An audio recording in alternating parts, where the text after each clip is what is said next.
I will call to order the special meeting of October 23rd, 2025, the Election Board. I'm not sure how we adopt the agenda. It looks like it's there. It looks like it's okay to me. I will make a motion to adopt the agenda as described.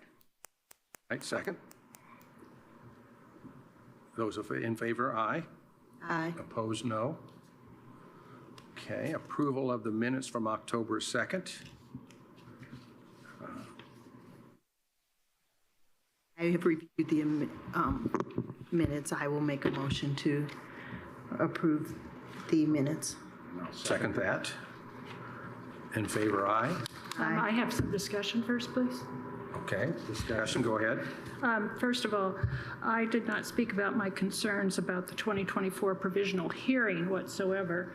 I was concerned about the number of the provisional ballots from the 2024 and what caused them. So I feel that that's incorrect. And I also requested that we test more than a minimum number of machines in 2026 to avoid the problems that we're seeing at one of the voting centers, polling places rather, in 2024. I sent this out to you this morning after I found out late this morning that we would be discussing the minutes. That was not on the website. The agenda was not on the website. I checked just a short time ago. The agenda is on the website. It was posted yesterday morning at 10 a.m. I'll have you show me later if that's okay. Yep. But I cannot, in good conscience, have minutes that do not reflect what was actually said. So I would move to amend the minutes to indicate that I spoke about my concerns about the provisional ballots and that I requested more than a minimum number of machines to be tested.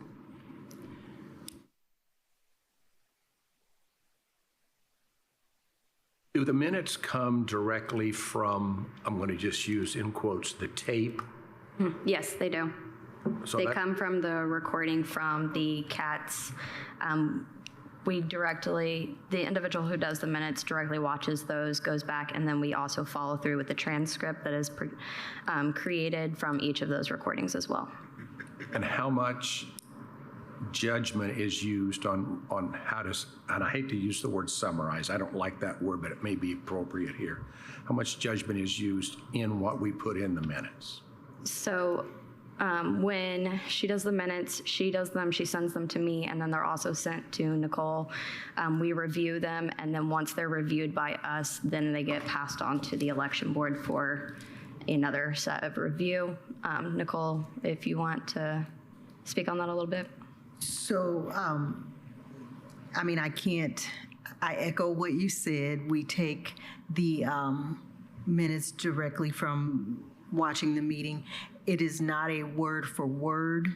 That's not the purpose of minutes. The very definition of minutes is it is a snapshot of what occurred in that, and then we provide the link to the meeting so that if you want the word by word, blow by blow, or play by play, so to speak, then you can watch for edification and clarification.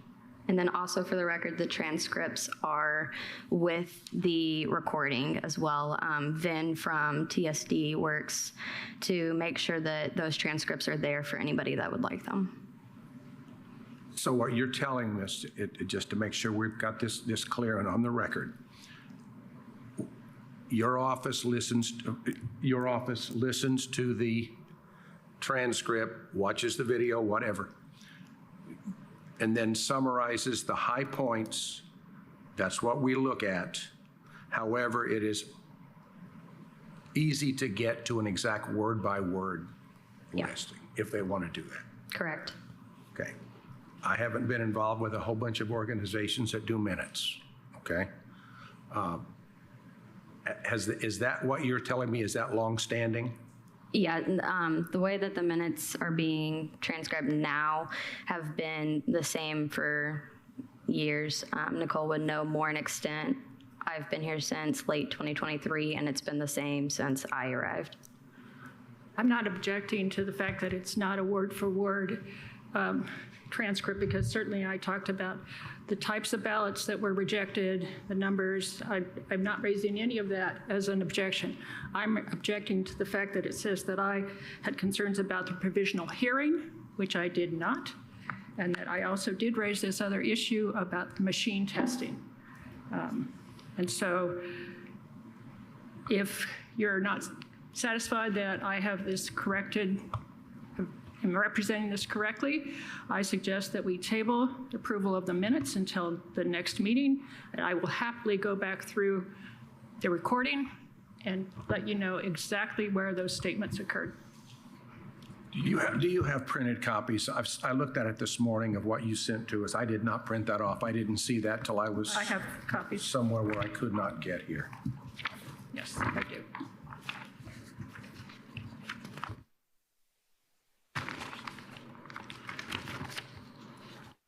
I have a typo in there too, but no, actually, it's fine. I get typos happen. Yeah, no, it's, that's all I'm asking for is those changes. I'm not asking for a word-for-word transcript. So is your motion that to amend to include what we have under new business in red Yes, toward the bottom? yes. Okay, does that, and I'm going to use the fun word, does that mess up what you've done if we add that to it? No, it would just be taking the revised copy and then if there was a typo, just having that amended before the minutes are brought back next election board meeting to be reapproved. Actually, I didn't see a typo, sorry, in mine.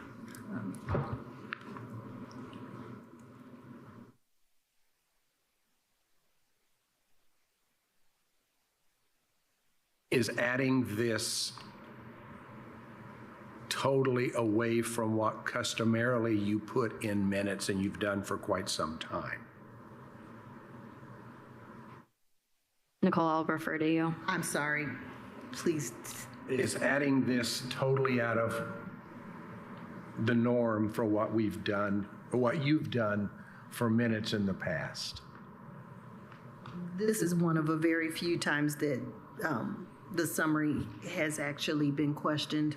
So it would be out of the norm in that it just doesn't happen very often. But if you want to second the motion to make.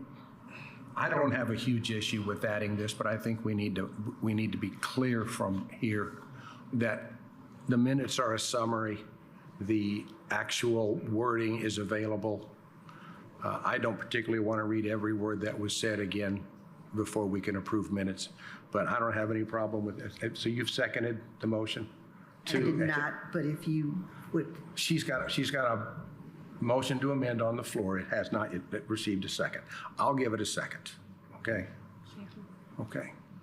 Those in favor? Aye. Aye. Those opposed? Motion carries.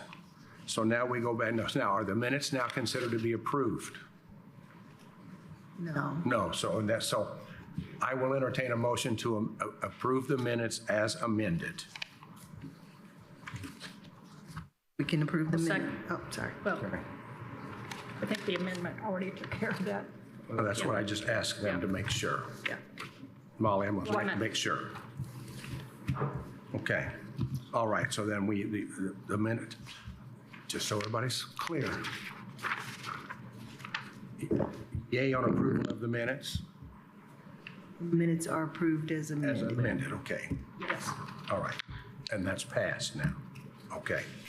Are there public comments on things that are not listed on the agenda?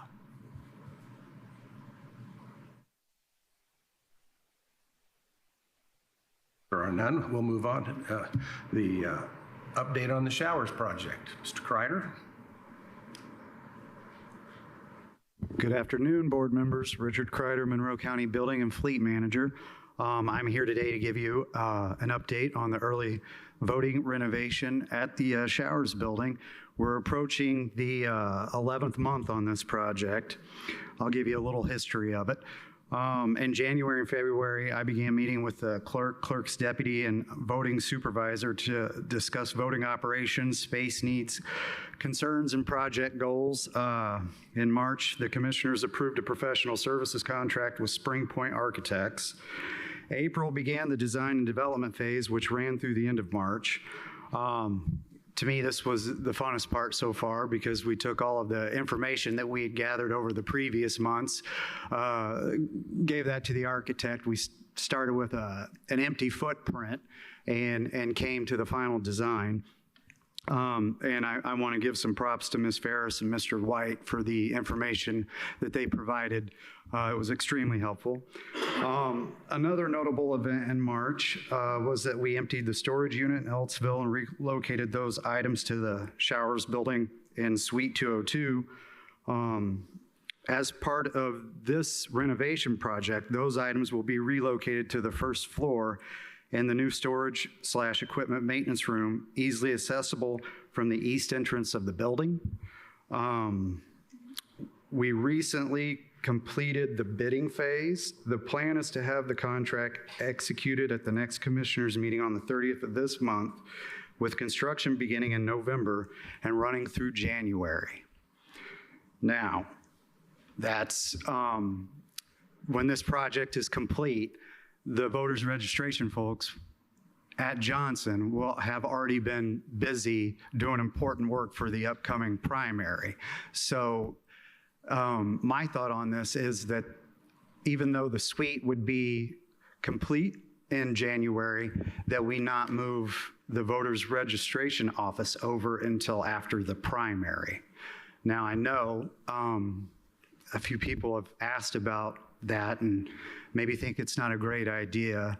I've been asked at a council meeting and had the press reach out and ask about it. So if you guys have any questions or comments, I'll answer what I can and get back with you later on what I can. I had to be in Indianapolis on Monday. Could you clarify, because my understanding is that there is a tenant expected to move into what is now Election Central. And so I personally have never seen a construction and design project actually on time unless there was a monetary incentive, like if you get this done by the deadline, we'll pay you, we'll give you some bonus money. You know, deadlines come and go, and the concern for me, obviously, is being in two different places because we don't have a home. We can't go to the new place, but we can't stay in the old place. So if you'll clarify for me as far as the tenant that is expected to take. Nobody's moving into Johnson Hardware while voters registration is there. Okay. And in my mind, this isn't, and we talked about this on Monday. You can weigh in if you like, but I don't see this as being any different than early voting at the former Napa location, voters registration at Johnson Hardware. I think we're in the same scenario, and you know, we can move after the primary, or we can move after the election. I prefer to do it after the primary. I think that makes the most sense. But the other piece to that isn't really a factor for me. So what you're saying, it is possible to leave Election Central right where it is through the primary without anybody wanting to kick them out, and then move, I assume shortly after the primary, June, July, whatever, into the new facility. Is that? That's correct. Okay. I think we'd be moving in June. Okay. Yeah, Molly, go ahead. And unless this has changed since the council meeting, and I'm not aware that it has, someone looked at Election Central and there was conversations about them potentially moving in the space, but there wasn't a concrete, yes, you're doing this. So I don't think we have a tenant moving in. I think that it really, it's not a factor. It's not a factor with this project. you can see the optics from my perspective in that one day I get a call from my election supervisor wondering why people have shown up to view a space that there was no, hey, we're coming over, got some people who want to look at the space. That was very confusing. It was very confusing, and no follow-up, no sorry, kiss my foot, nothing. So the optics look like you got a tenant, and where are we going to be if they, if they're signing a lease? I'm sorry that happened. Thank you. Thank you. That's fine. We've got a plan. We're going to say right where we are through probably June and move after June to the new facility. And anybody that asks, that's the line. I don't want to say the line. That's the story you're going to tell them, correct? Yeah, I was also going to say, depending on when the construction is completed in January, if it's after the candidate filing, we have about a 2-week space of time that we could transition to the new space before the primary. But I don't want to stick pressure on you guys to get that done for that. Right. I don't want to know what, burden your office with that. I think that's a lot. I think it's going to be, I don't know, we've done a few moves. You run into things, I think if we can, it's unfortunate that the space would be finished and empty for that amount of time. That is unfortunate. And we talked about possibly, you can move some things over there that aren't critical to your operation at that time. But I feel like, it's like you said, it's a lot of extra pressure. I don't think we need to apply to the situation. It's not broken, so we don't need to fix that. Mm-hmm. I would have no issue with that plan. That the plan is to stay put through Primary. May, through the primary, and then start moving stuff in June, which gives you plenty of time before we need to have stuff going for the November election. To me, that makes sense. I think so too. Thank you. Thank you. We've done this a little different. Anyone have comment on this plan? All right, then we'll move on. Thank you, sir. We'll move back on to the revisit of the motion that Ms. Githens made at the October meeting. Yes, I would like to actually amend my motion, given that the time frame that I move that the Monroe County Election Board hold 2 public hearings on vote centers based upon the plan created by Monroe County Vote Center Study Committee earlier this year and according to Indiana law, with the second hearing to be held on or before November the 26th, 2025.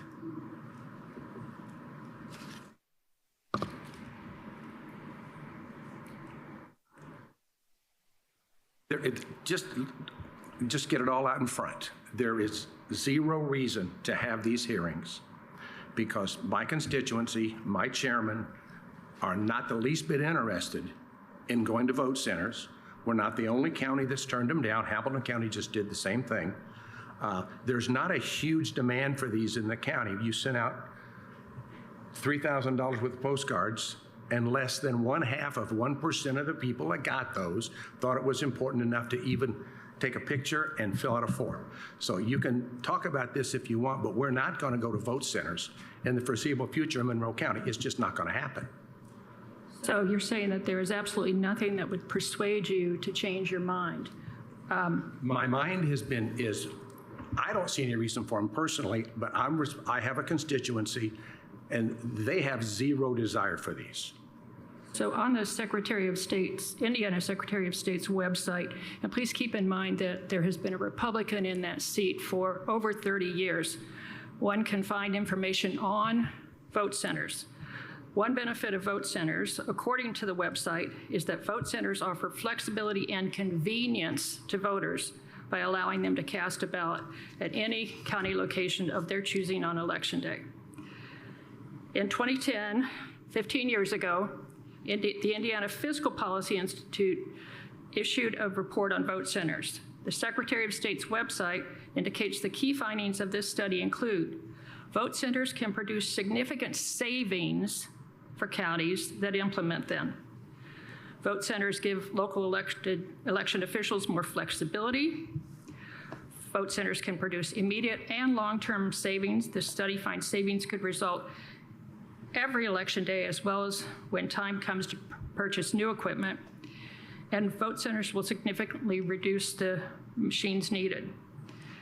In 2013, then Indiana Secretary of State Connie Lawson traveled the state to discuss vote centers with county clerks and other officials. She collected feedback from current vote center clerks and those that attended the regional vote center meetings. In 2013 alone, 4 additional counties moved to vote centers, and there have been 57 more since then. Cass, Tippecanoe, and Wayne counties were the first counties in Indiana to pilot the vote centers. In 2013, the clerks of these 3 counties were on a panel to discuss their experience with the vote centers, and all this can be found at the Secretary of State's website. You can click on the questions that they were asked. The clerks were Republican Joanne Stewart of Wayne County, Republican Beth Lemming of Cass County, and Republican Krista Coffey of Tippecanoe County. These 3 clerks all supported vote centers, saying they provided fiscal savings, fewer poll workers were needed, which made recruitment easier. Fewer poll workers meant they could do a more thorough job training poll workers. Fewer locations were needed, and they felt there was better voter access because they weren't turning voters away who came to the wrong polling place. They also reported that voters were happy with vote centers and were supportive of maintaining them. So also included in some of the reports I've read, having vote centers does not significantly change voter turnout. It is issues and candidates that drive that. As I indicated on October 2nd, in 2024, there were voters in Monroe County who attempted to vote at the incorrect polling places, and these voters had their ballots rejected. There were also instances of voters being given either an incorrect ballot or provisional ballot, both of which might have been avoided with more intense training. In fact, the clerk in Wayne County said that if they needed to, they could even do one-on-one training because of having to train fewer poll workers. And for many years, there has been a problem recruiting poll workers here for Election Day, and especially on the Republican side. So please keep in mind, too, that Republicans in Indiana favor vote centers, which is reflected in the fact that currently 71, this is an update from just a few days ago, 71 of the 92 counties in Indiana, meaning over 3/4 of the counties, have vote centers, and that the Republican supermajority in the Indiana legislature asked the Secretary of State to conduct public meetings regarding the will of the people to implement this voting mechanism. So I've asked for this because I feel there's a potential to increase voter convenience, save taxpayer money, improve poll worker training, and hopefully reduce the number of provisional ballots cast on Election Day. Thank you.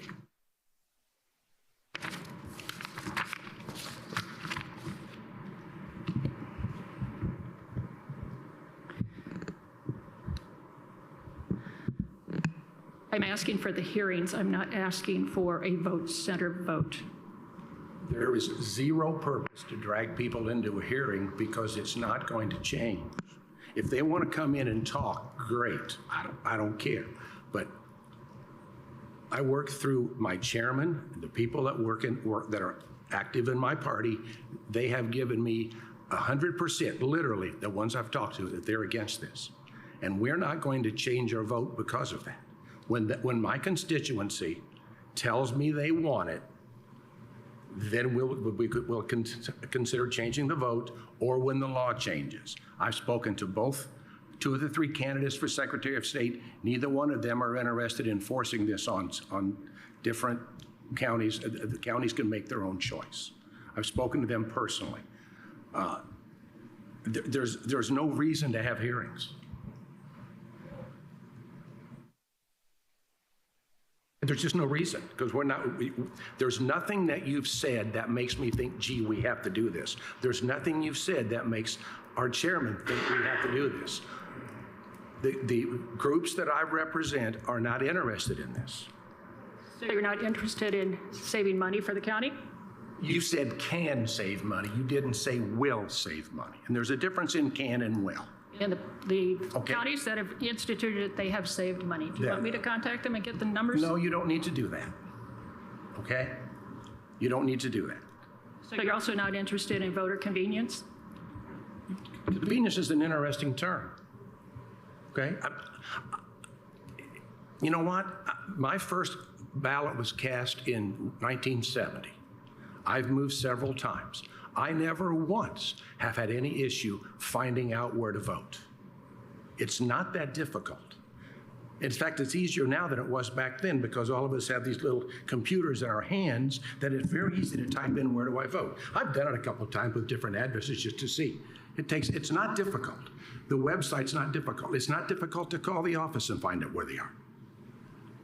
You know, and I truthfully, if someone that just shows up election day has done nothing beforehand anywhere, I don't really feel sorry for them. You're out of order. I will get to comment. You're out of order. You're out of order. You have something? Yes, ma'am. Procedurally, I think this is where we are. There's been a motion and a no second. Without a second, the motion's going to die.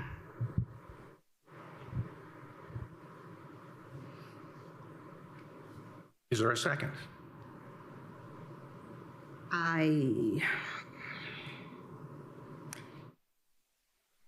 For the purposes of wrapping up this discussion, what I understood from the last election board meeting was that you were going to reach out to the Secretary of State directly for information that might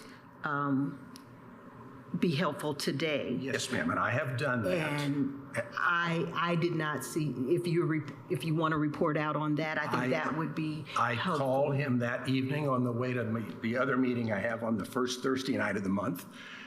He called me back within 5 minutes and said his personal choice is precinct voting because it's more secure in his mind, and that the only reason he held these hearings was because a legislative committee had asked him to do so. And that he did not anticipate vote centers being mandated on the counties. Now, again, he did not anticipate, based on his discussions with the members of the General Assembly. Okay. I asked the same question of the gentleman, the Knox County Chair, who's also running for Secretary of State. His answer was very similar. I have not reached out to the gentleman who's running, who doesn't live around here, so it's hard to get a hold of me. So the only other question that I would ask, because I have similar concerns, to have 2 public hearings and ask people to leave their dinner tables, leave their families, if the vote is not going to change, that does not seem prudent. At the same time, I hear what you're saying today in terms of your party chair, your constituents.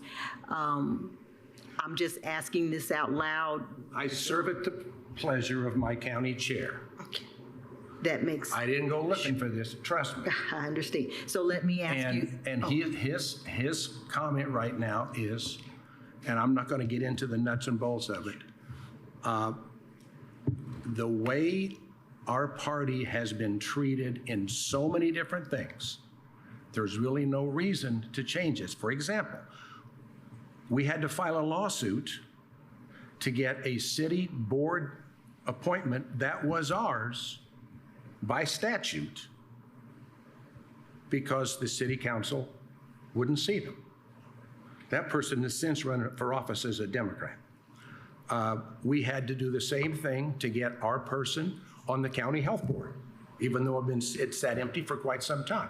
So when we get some cooperation ourselves as a party on those kind of things, we might be willing to talk about these kind of things. We don't have a great deal of power, but we're going to use what power we have.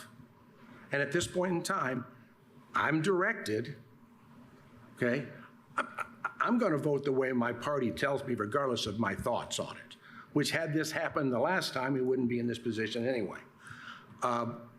Until I get told differently, my vote's going to be no. And that's why there's no reason to bring people out here. The other thing is, for special meetings, I've discovered, as I've looked around things, the chair can call special meetings. This is by election law, what I've been told, can call special meetings, but does not have to allow them if asked for by somebody else. That's got very little to do with this right now, other than I just see no reason to do it. I don't want to drag people out of here. I don't want to drag your staff out of here. I don't want to drag the attorney and her staff out of here. There's no reason to. So again, to just continue the discussion because we're here. So if I understand you correctly, it is not likely that your party chair is going to release you to, even if you personally supported vote centers, your party chair is not going to release you from voting for them because... That would be correct. My chair was supposed to meet, Kylie, with you as well as the other chair, they were supposed to meet with you at some point. And Correct. They could have those kind of discussions at that point in time if they wanted to. But what I did my own research to find out what I thought before the May meeting, but I voted in accordance with the direction I was given by the county chair. So then finally, Mr. Chair, it appears to me that there are people who are here to make some kind of comment. And so would you be open while we have... Absolutely. To hear the people who have come this way and then look for us, our likely second so that we can have the vote? Fine. But, I mean, they may or may not want to speak, but I do see people in the audience. That's fine. So if there are people who still want to comment, feel free. There's...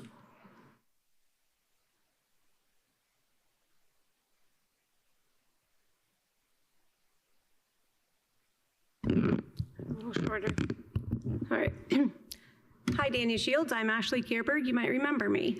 I wanted to let you... Yes, you've called me a liar and said I slept through these meetings. I've read that. Okay, that's fine. You know what you also read? That you lied to the B Square. You lied to him because you posted a whole data sheet about the data, about the vote centers across the state, right? You did. And you mentioned a lot of the counties which have vote centers. They actually didn't. How about the years that you posted? They didn't do it either. That came from state data. I'm trying to talk right now. Please don't talk over me. What I'm trying to get at is that you are trying to use a data sheet, and it makes it seem like you did a lot of research, right? You didn't. Because lying to the B Square journalist just shows the research you're doing is skewed. So I just wanted you to know a data sheet that's flawed is still flawed. So Brown County that you listed, they didn't have one. Their Republican is actually listening to all constituents, to all people. What if there's somebody who's like, you know what, I want to be a Republican? I don't know. But they're listening to them too. Did you talk to Brown County before you wrote their name down? No, you didn't. But you might want to tell the truth whenever a data sheet's flawed. So I think that that's important as anybody here and anybody watching and anywhere else in this county that you knew at the very beginning, speed it up to spring, that you were going to say no. So continuing to have me, I have 5 children, you know that, and I'm sitting there telling you that I saw something immediately. I'm a campaign manager and I will look at all these data sheets and immediately I knew within seconds. I didn't have to do much research for that one. And I was like, Brown County doesn't have one. Lie. Tipton, all these years were not true. The percentages, you know why people don't vote often? The reason why these numbers are not listed? Because of uncontested races. Did you know that? I've been around long enough, yes, ma'am. Okay, but I'm just, okay, so the answer would probably be no. So what I'm trying to say is uncontested races are not going to drive the voters there. So maybe we should get out contested races. You want to put more people in Monroe County? Get it contested. Let's high five it. Let's do it.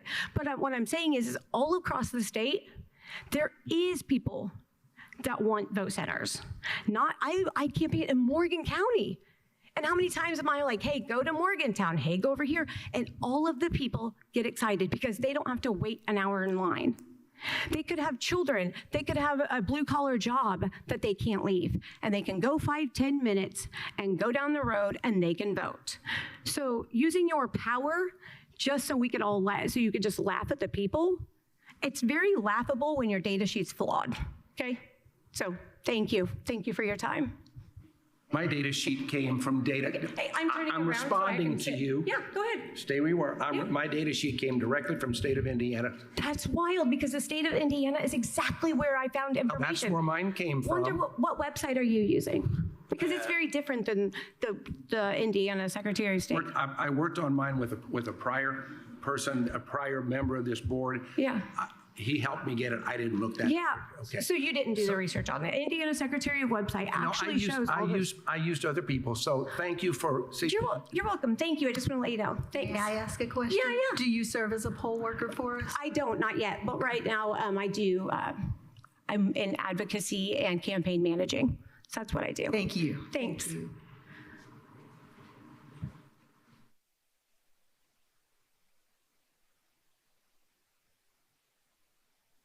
Hi, my name is Laramie Wilson. I'm a Monroe County resident and retired election and voter registration staff. I support vote centers with a smaller footprint, meaning smaller number of precincts than was voted on last summer. These would promise to reduce costs, but most importantly, give Monroe County voters the accessibility of voting that the majority of the Indiana counties now delivers to their voters. In voting against the vote centers, Board Member Shields said, and these are direct quotes, "I did my own research with people I represent." Second quote, "Literally zero were in favor of vote centers. Their concerns were about why should it be easier for non-residents to vote? If people pay out-of-state tuition, they are not residents of Monroe County." I would like to remind the appointed board members that they are not here to represent their parties. And in light also of comments made today by Board Member Shields. As appointed county election board members, you took an oath of office that said, "I will support the Constitution of the United States and of the state of Indiana, and will faithfully, honestly, and impartially," I'm emphasizing impartially, "discharge my duties as a member of this county election board." The Constitution of the state of Indiana says that in the courts and the statutes which interpret it says that they determine who are eligible voters in the state of Indiana. The eligibility is based on citizenship, age, and residency. And the Indiana Code states that students who live in Monroe County while at school are eligible residents to be eligible as voters in Monroe County and in the state of Indiana. So I ask that the board, Monroe County Election Board, cast your votes in accordance with the Constitution and the Indiana Code in the state of Indiana, and with your oath of office, which you took to uphold impartiality. And I urge you to adopt vote centers to give Monroe County voters the voting accessibility in line with the rest of the state. Thank you. Thank you.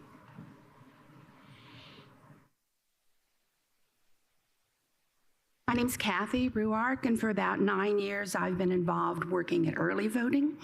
I'm actually in favor of having voting centers for at least the last couple of weeks of early voting. It's more convenient for the voters. And as opposed to Election Day, if you come in to vote during early voting and you didn't bring something that you should have, something's not right. That issue can be corrected. You can find out what you need, go home, and either come back that day or the next day. It's just more convenient for voters. Also, that would decrease the number of provisional ballots. If you have voting centers in certain areas, elderly people who really want to vote in person, they're not quite ready to ask for a travel board, then it would be more convenient for them to get to the voting place. And also, if they come 1 year with like a caregiver to assist them, that's an opportunity for the staff at that voting center to educate them on next year or next election. You might want to consider asking for the travel board just to get, that information out. I believe that it should be convenient for people to vote, and that voting centers would help with that. Kathy, thank you for your service. You are an integral part of early voting, and we are incredibly grateful for all that you do. Thank you so much. Hi, I'm Regina Moore, also a resident of Monroe County. I have not moved my home in the past 40 years, maybe longer. I voted at 6 different precinct locations, 6 different polling sites, and I voted at 3 different early voting sites. Things move around in this county election to election, but we are the nerds. We will find where we're going to vote no matter what. I have voted from a farmhouse in Italy. I have voted from a condo in Florida during COVID, and you found me, and I appreciate that. Thank you. But I think it is and of course I'm in favor of vote centers. In this discussion and in the voting for vote centers, the propensity to approve or not approve them, I think it's really a little disingenuous to look at the way the Democratic Party has treated the Republican Party in a separate area of government within a city board appointment. That doesn't make sense to me. That's not what we're here for. That's somebody else's position. Whether you pay tuition in-state or out-of-state at a local institution, that's a different level of government. That's not what we're here for. Frankly, we moved here to go to school. My first vote was at the Unionville School, 1972. And, I take that back. I've had more than one place, yes. And we were happy to vote here, but my husband wasn't considered an in-state student. He was an out-of-state student. We registered our car here and had license plates. We owned a home here. We had a child in school here. And yet, according to what you said, Mr. Shields, because we paid out-of-state tuition, we didn't belong here. We weren't a resident here. If you pay out-of-state tuition, you're not a resident here. That's not taking into consideration how many people live here all year long and may just still pay out-of-state tuition. Because once you start a degree at IU with out-of-state tuition, that's your designation until you finish that degree. I also think it's a little bit disingenuous to start acting like the Republican and Democratic Party on the national level. We have people in Congress who say, no matter what, no, I'm not changing my mind, no. And that's what I'm seeing here, and I don't like it. We are Bloomington, we're Monroe County, and we can do better. Thank you.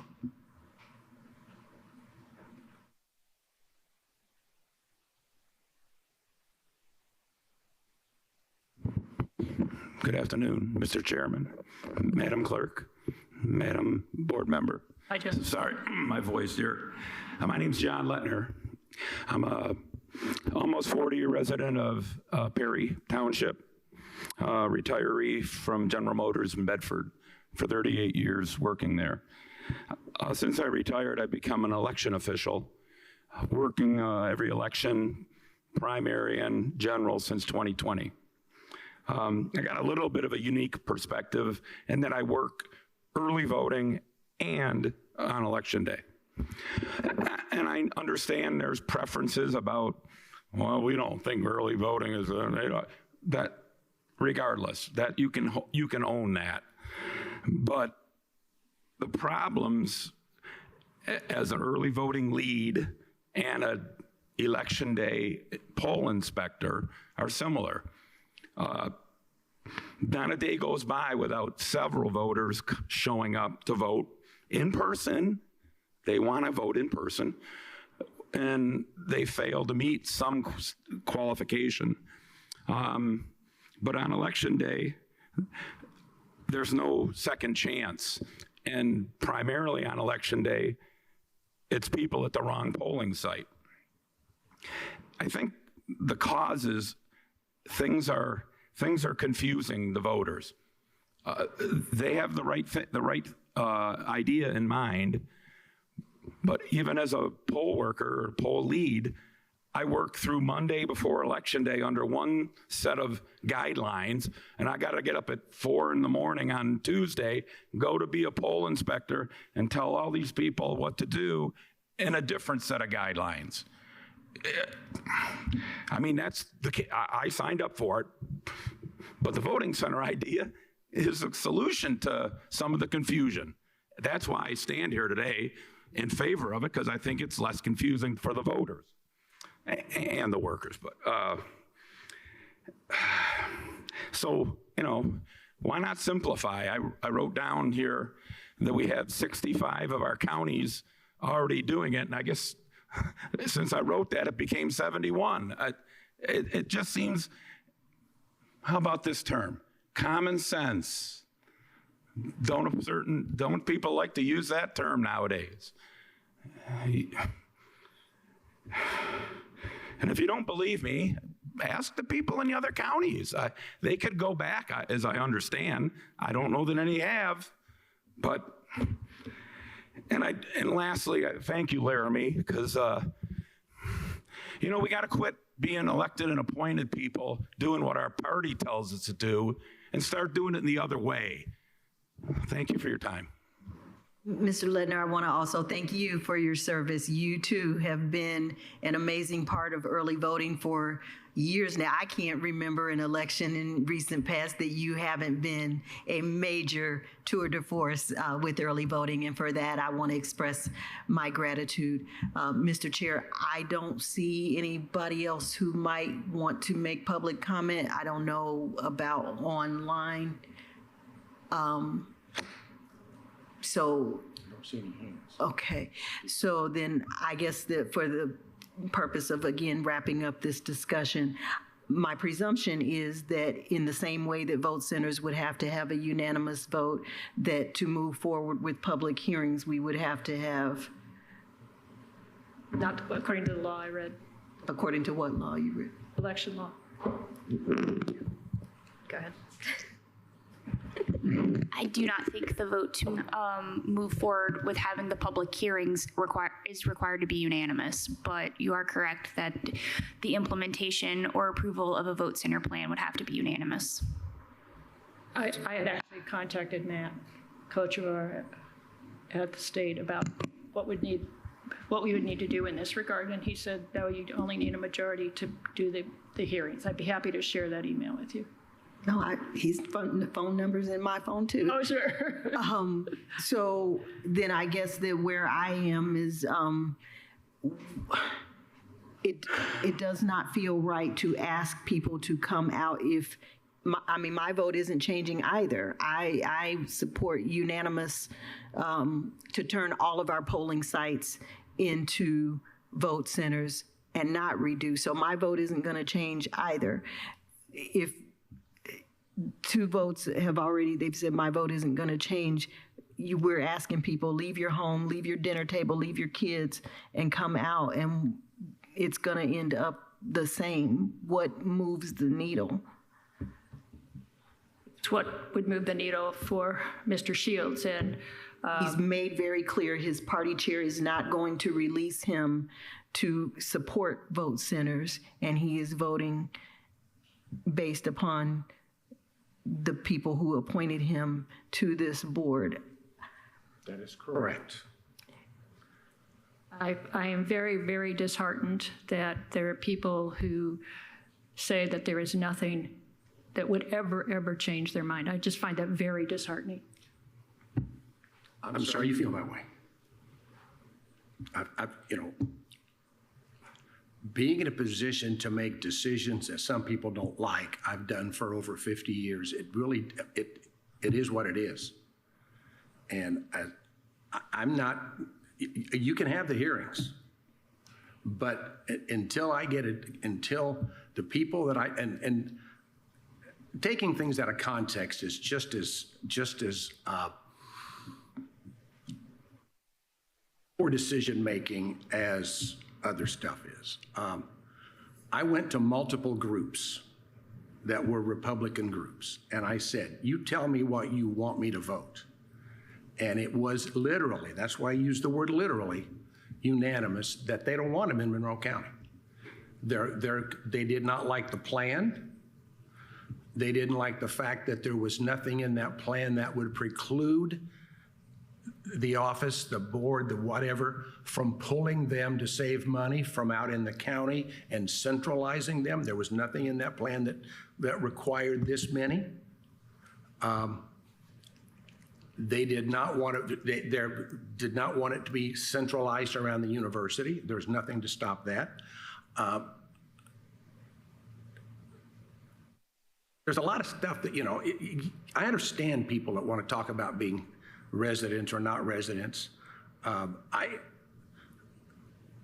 have a problem with, honestly, I have a problem with people that don't pay property taxes voting on referendums to raise property taxes, you know, because it doesn't affect them. So they're really, until I can get people I hate to say represent, but that fits as well as anything, till we get a change in attitude or philosophy from them, nothing is going to change the way we vote. You know, I can say no pretty easily. I've done it for a long time. I can say yes when it comes time. Molly, I mean, are you okay? I thought you wanted to say something. I do, but I don't want to interrupt too. No, go ahead. I know that you've moved past the public comment period, and so I don't know if you want to reopen it, but I did want to draw your attention that there's a hand online. I believe it's... Thank you. Thank you. I wasn't looking at that. So we can go ahead and take, we have a public comment. I'm not sure who it is. Lana Stonebreaker, who chaired the Vote Center Committee. Alana, go ahead. Yeah, I just had a comment on that. The Vote Center plan did say that there was a stipulation that the county keep a vote center in every in each of the 13, sorry, I'm forgetting the term for it, but our subsets. The townships. Thank you. Sorry, my brain. In each of the townships.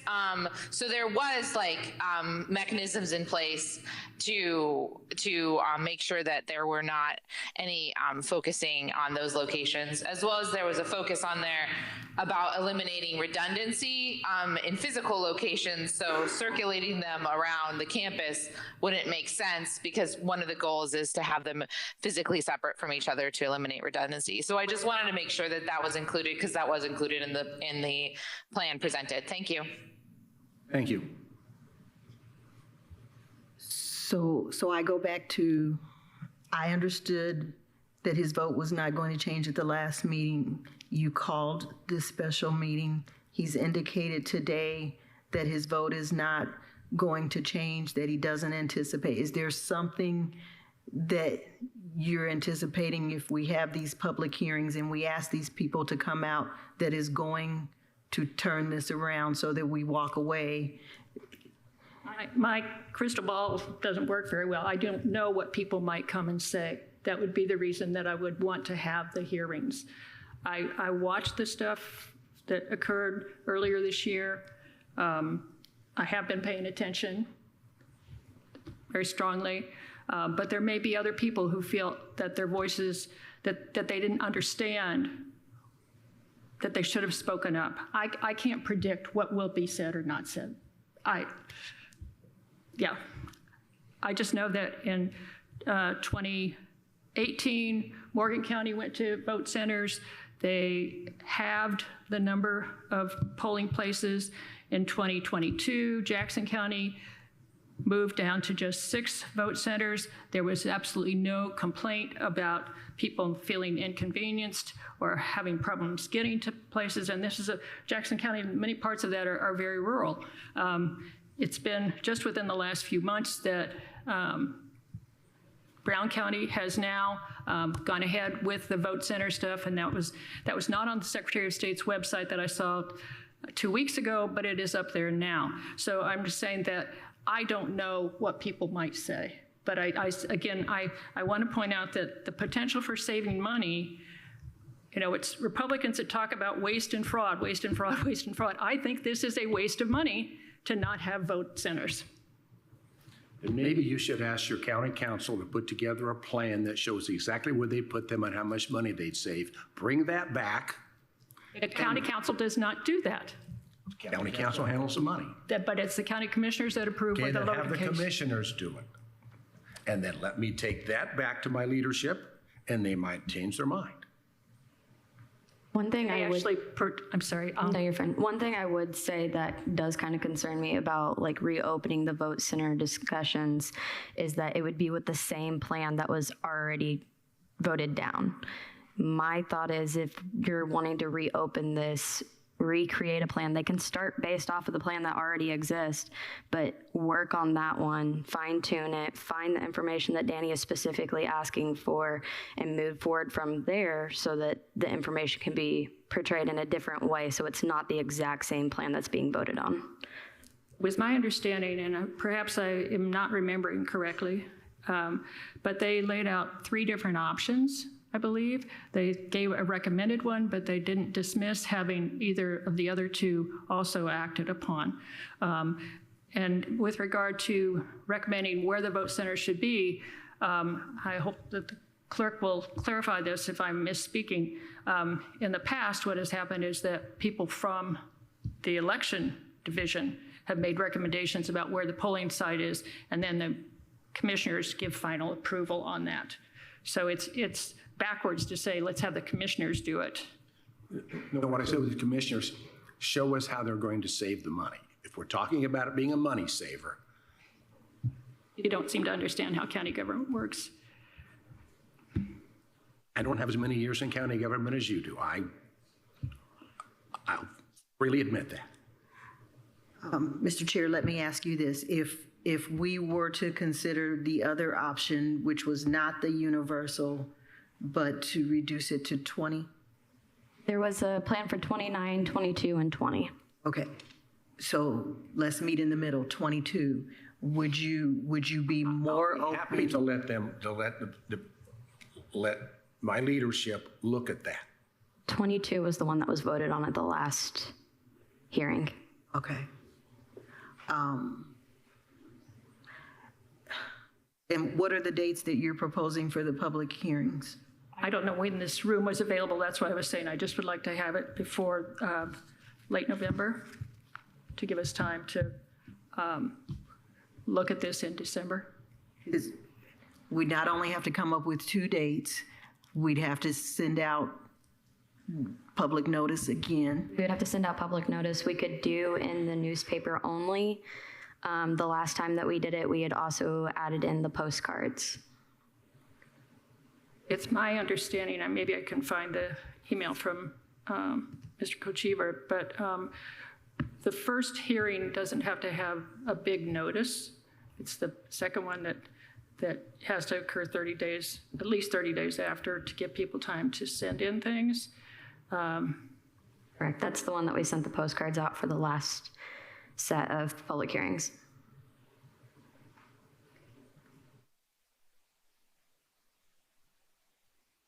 And it would have to be wrapped up by the 26th, That's what I was proposing. which is the day before Thanksgiving. But that doesn't mean it has to occur that day, just I'm saying before that time. So the next election board meeting is November 6th. And then 2 weeks after that is November 20th.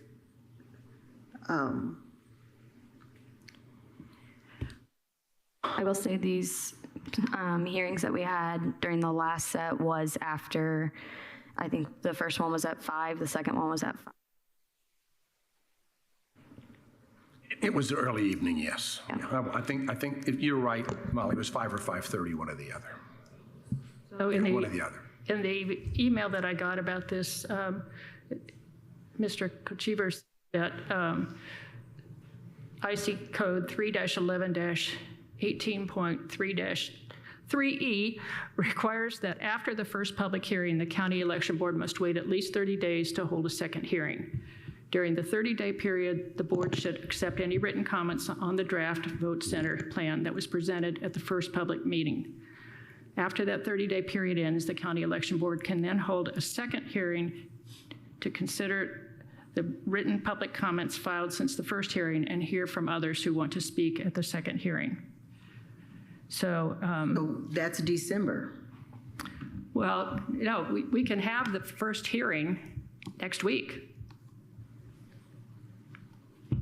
I would have to double check, but I think that the first hearing has to be advertised for a certain period of time, and it's greater than the 48-hour, like for a regular meeting.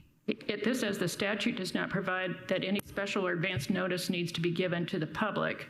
So only the notice requirement under open door law I'm not going to be here needs next to week. be observed. Okay, I'm going to be gone the next 2 Thursdays, so if you can, again, We had, may I Doesn't suggest, need to be a Thursday. that since I'm voting in accordance with the direction I'm getting from my chair, that we have my chair and the opposite party chair get together, maybe with Kylie, we actually have a meeting tomorrow scheduled. and have a conversation. And rather than drag people out for nothing, It's just the two chairs. or they're having just a meeting. It's just, nothing fancy, I don't believe.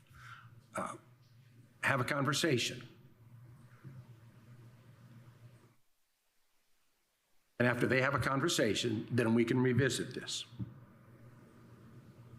Also, I have another question. If by chance this was to get passed and vote centers were approved for Monroe County, when are we looking at implementing them? Because the equipment will not be here for the primary. So one of the things I heard you say the meeting at in early October was that they were switching printers to a Brothers printer. So if they can provide new printers with Brothers, providing the correct hardware and software, I would think that they should be able to do that for additional new printers. I mean, you're going from an old system to a new system. I don't understand why there couldn't we couldn't get those. It's the actually building the equipment itself. The manufacturer turnaround time is 6 to 8 months from HART. Because it's a full device, it's not just a printer, it's called a print device, and those are programmed with all of the data inside of it that has every single ballot that we have for Monroe County, and it's connected to every voter so that when we scan a barcode at early voting, it prints the exact ballot that individual needs. So it's not just a computer with a printer, it's an actual print device machine. And if you wanted to, I could get with our IT specialists and see when we could have a couple of those pulled for you to see what they look like.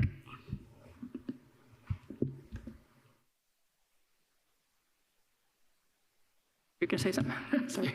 I was thinking about saying something, but I guess I am. I think it's fine to do all this, to have Kylie check with Hart and see the timeline, but procedurally, we're a little ahead of where we should be because the motion hasn't even been seconded, so we don't know if we're having public hearings. So I think we have to go back to the underlying motion at hand.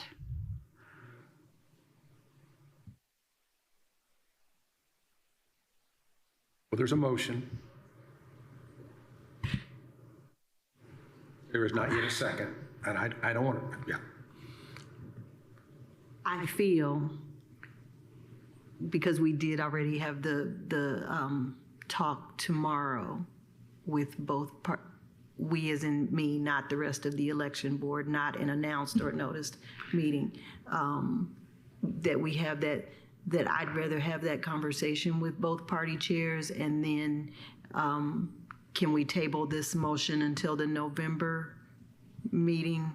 Because it sounds like we wouldn't get it done for the primary, that the soonest, if the needle could be moved at all, the soonest would be in time for the general. I think that you would have to second it and then make a motion to table it. There hasn't been a second yet.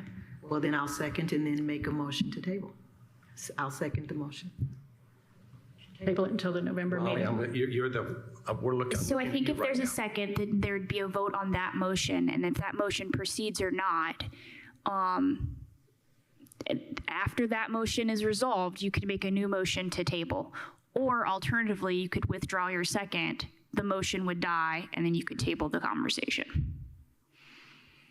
I'm sorry, say the very last sentence you said. So alternatively, you could withdraw your second, which means that motion dies. And then we're still in the conversation. So another board member could propose another motion. So if you withdraw your second, the motion at hand dies, then you could make another motion, whether it is to table or do something different. She seconded it, and then she made a motion to table it. So there needs to be a second on that, and then you vote to table. She can still withdraw her motion, her second of the initial motion. I'll withdraw my second of the initial motion. So procedurally, the second has been withdrawn, which means unless someone else is seconding Board Member Githens' motion, that motion's gonna die. We're still in the conversation, so if another board member has an alternative motion they would like to propose, then they could do so. So you could make your motion to table if you'd like. I'll make the motion to table then. And for clarity, are you tabling it to the November 6th meeting or to a different date? Because of timing, it'd be better to table it till the December meeting because I'm going to have a proxy here in November. And I guarantee you they're not going to say anything, they're not going to prove anything of this nature. And that gives us time to talk to. That gives time for chairpersons to talk and other people to talk legally, Molly, I promise, not in groups. I got you. So I believe the motion is to table to December 4th, which is the date of the December election board meeting. That would be my motion, yes. Second. Those in, any discussion? Those in favor, aye. Aye. Opposed? Aye, nay, whatever. All right, thank you. We've had a comment on that, so I would entertain a motion to adjourn. Motion to adjourn. Second? In favor, aye. Aye. Aye. Motion, meeting is adjourned.